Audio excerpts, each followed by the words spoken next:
Gentlemen, it is a matter of great pride that, as your Colonel-in-Chief, I and my wife are able to attend this evening's parade, during which two of Canada's finest reserve regiments, the Royal Regiment of Canada and the Toronto Scottish, have received their new colours. I know that, as always, you will guard and uphold the traditions and principles enshrined within these colours. And knowing that the Toronto Scottish is also Queen Elizabeth the Queen Mother's own, and that this is my first opportunity to see the regiment since I have had the privilege of following in my grandmother's footsteps after her 63-year association with her regiment, I can only say that this is something that means an enormous amount to me. As we gather together to celebrate this special occasion, we remember generations past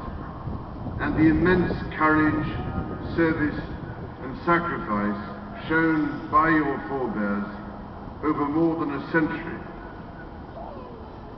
Embroidered onto each of the colours that I have presented to you are names familiar to us all: Vimy, the Somme, Passchendaele, Dunkirk, the Rhineland,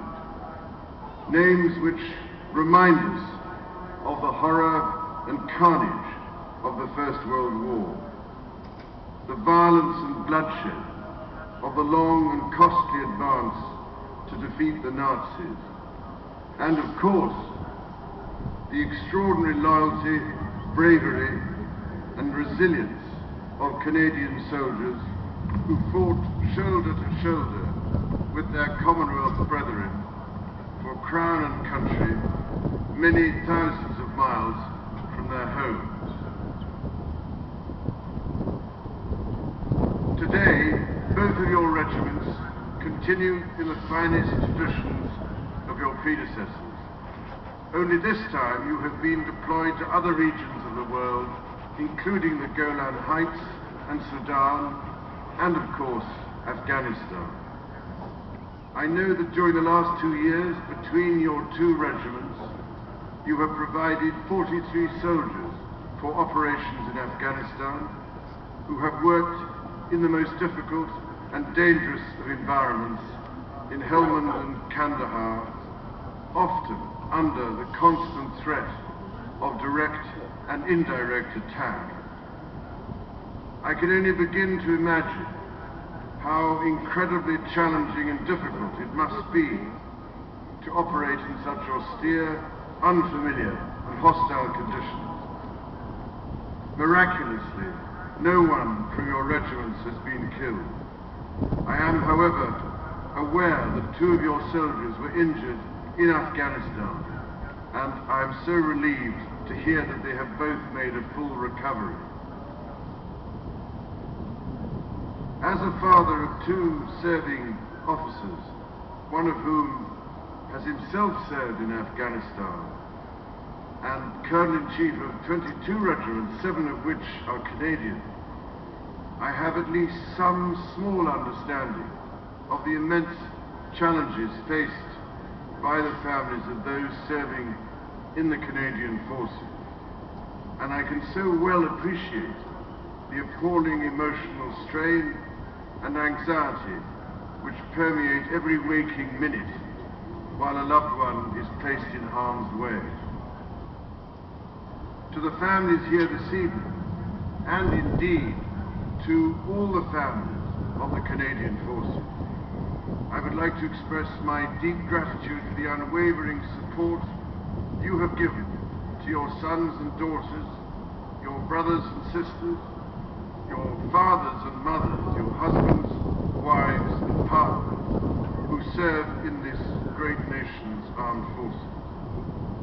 Your love, compassion and loyalty are an essential ingredient for a successful mission.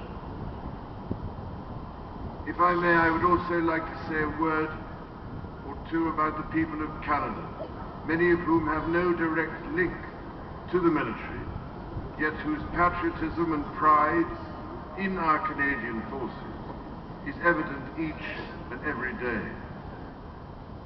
I cannot tell you how moved my wife and I are that so many of you have chosen to come here on this autumnal evening, or are watching this parade on television at home, or who line what has so poignantly become known as the Highway of Heroes to honor the fallen. These acts of solidarity have a great unifying force and impact, and I know from the servicemen and women to whom I have spoken just how important this is. As you march off with your new colors flying, please be aware of your Colonel-in-Chief's undying interest and concern in all you do, but above all, of the pride I feel in being associated with two such special regiments. God bless and preserve you all.